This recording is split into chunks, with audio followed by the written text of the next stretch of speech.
Imagine the lining of your gut is a wall, a single layer of cells, thinner than a sheet of paper, that decides what gets into your bloodstream and what stays out.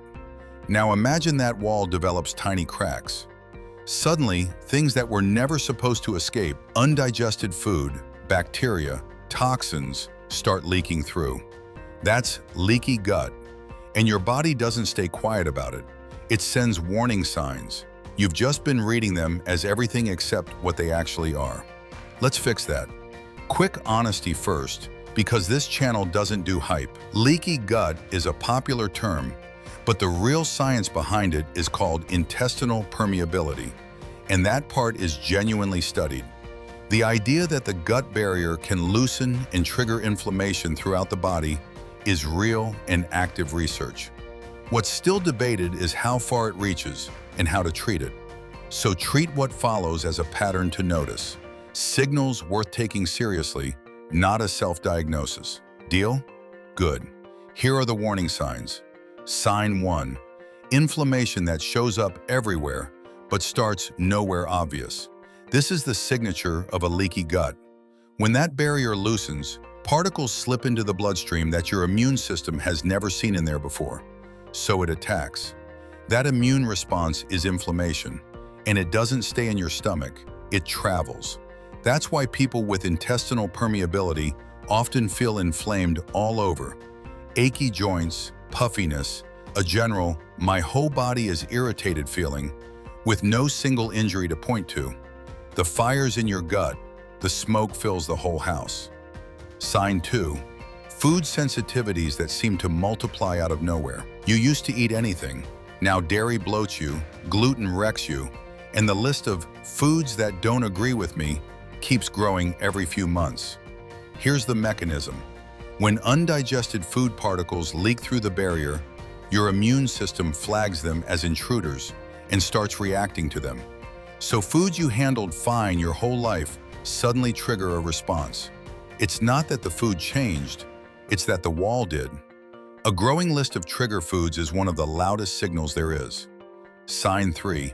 Brain fog you can't think your way out of. You walk into a room and forget why. You reread the same sentence 3 times. Your thoughts feel like they're moving through syrup. There's a real gut-brain connection here. The inflammation that starts in a compromised gut sends signaling molecules throughout the body, and the brain feels them.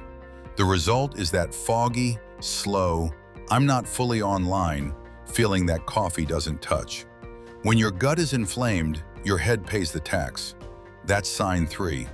Now, if a couple of these are landing, stay with me, because the next signs are the ones people never connect to their gut. They spend years treating the symptom and never look at the source. Number 5 especially. Sign 4. Skin that flares, eczema, rashes, stubborn breakouts. If your skin keeps reacting and no cream fixes it, look inward. When the gut barrier leaks and inflammation rises, the skin is one of the first places it surfaces. Eczema, unexplained rashes, acne that ignores your entire routine. Your skin is basically an external readout of your internal inflammation.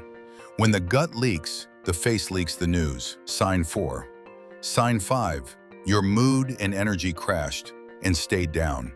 This is the one people miss completely. A compromised gut barrier means 2 things: chronic, low-grade inflammation and trouble absorbing the nutrients that fuel your brain and body. Put those together and you get the picture. Persistent fatigue that sleep doesn't fix, low mood, anxiety that has no obvious source. People spend years thinking it's purely mental or just stress. Sometimes the root is sitting in the gut the whole time. That's sign 5. And it's the one I'd want you to remember. Sign 6. Constant digestive chaos, bloating, gas, irregularity, and of course, the home base. Daily bloating, gas, cramping, bathroom habits that swing all over the place. When the barrier and the bacteria behind it are out of balance, digestion becomes unpredictable. It's the most direct signal, and ironically, the one people normalize the fastest. I'm just always bloated is not a personality trait, it's a message. Now here's what I actually want you to walk away with. The gut lining renews itself constantly. The cells turn over in a matter of days. It is built to repair. So the real moves aren't exotic. Feed the barrier, fiber and fermented foods. Lower the load, less ultra-processed food, less excess alcohol, less chronic stress, because stress physically affects that lining.